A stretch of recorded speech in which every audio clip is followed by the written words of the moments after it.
morning students. Today we are going to study the new chapter, meaning of business organization. Every organization which is engaged in sale of goods and services or exchange of goods and services directly or indirectly comes under a business organization. So a business organization is an organization which is engaged either in industrial or in some commercial activities. Industrial may be related to the production of goods. A commercial means sale or exchange of goods and services. It is an organization which might be controlled by one individual person or a group of persons, maybe in the form of partnership. A group of persons may be those persons who are doing any work with a formal agreement or informal agreement. Only there is an oral agreement and they started a business. That is called an informal agreement. A formal agreement means when something has been written on a deed, on an agreement which has been signed and approved by in the eyes of law. So it is an institution which is called a business organization. Now, every business undertaking is a separate and distinct business unit.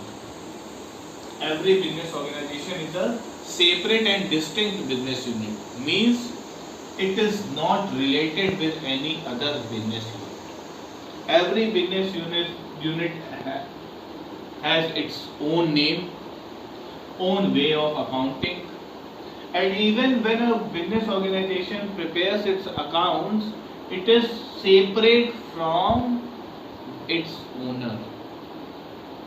Name of the owner is never mentioned in any of the business transactions which you must have learned while studying journal in your accountancy subject. And we can also say a business undertaking may be defined as an organization operating under separate ownership, separate management and separate control which is carrying any of the business. There is a separate management, separate control and separate ownership in any of the. So that is called a business organization. Now when we discuss the features of business organization, the first point comes separate identity. Separate identity.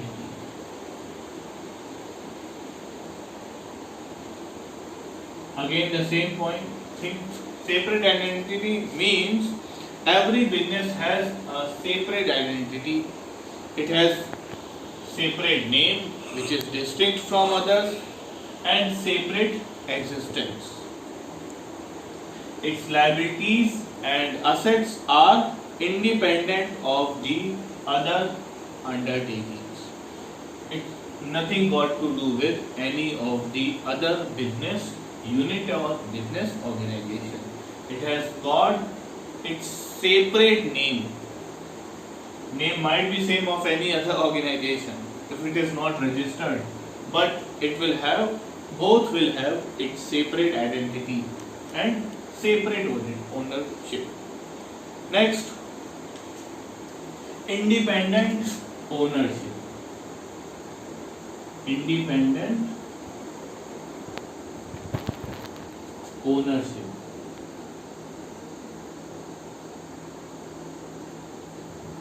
Independent ownership means every business undertaking is owned by the person who contribute the capital.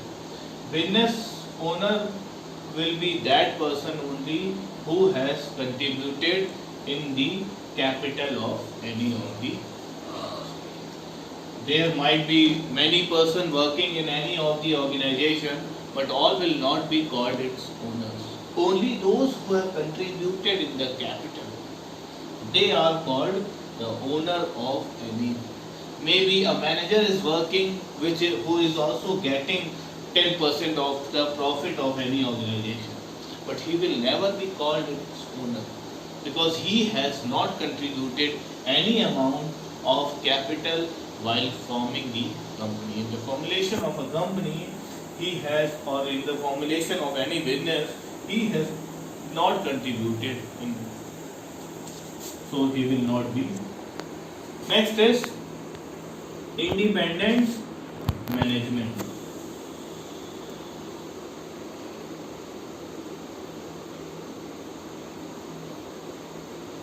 Independent management. So the form of management of any undertaking depends on its nature and legal requirements.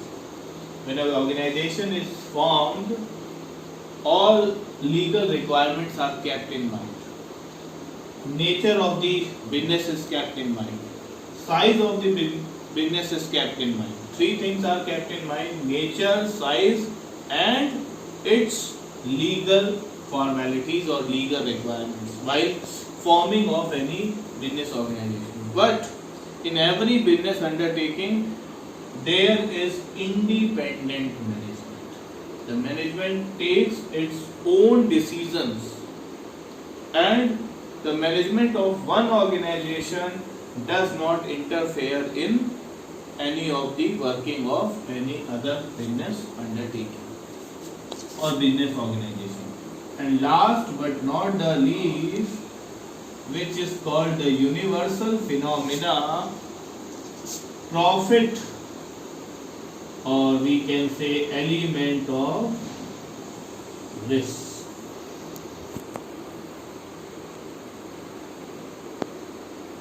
Reward of risk is profit. Every business organization has the aim of earning profit, because every business organization is, business itself says any organization which is undertaken with a view to earn profit. So there is always an element of risk in any of the business organization. So every business undertaking involves risk, and profit is the reward of risk. And that risk is borne by the owners of the company. And sometimes the few amount of risk or some types of risk are also borne by insurance companies, or through insurance these risks are borne. So here this topic ends. Today we studied meaning and features of business organization. In our next lecture we will be discussing about types of business organization. Till then, thank you, goodbye.